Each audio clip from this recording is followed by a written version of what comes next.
समग्र मानवी जीवनाचा विचार करत असताना भगवान श्रीकृष्ण परमात्म्याने भगवद्गीतेमध्ये एक उदाहरण दिले.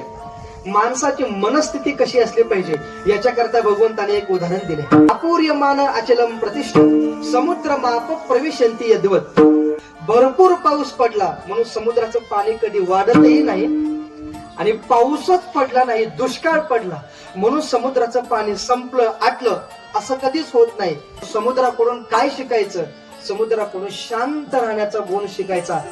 भगवान सांगतात अर्जुना, त्याप्रमाणे माणसाने समुद्रासारखं आपल्या आपल्या संसारामध्ये शांत असलं पाहिजे. जो माणूस परिस्थितीने खचतो तो उभा राहू शकतो, पण जो माणूस मनस्थितीने खचतो तो जीवनात यशस्वी होऊ शकत नाही. म्हणून तुम्ही परिस्थितीने खचलात तरी चालेल, पण ज्या माणसाची मनस्थिती चांगली आहे तो माणूस पुन्हा जीवनात एकदा यशस्वी झाल्याशिवाय राहत नाही.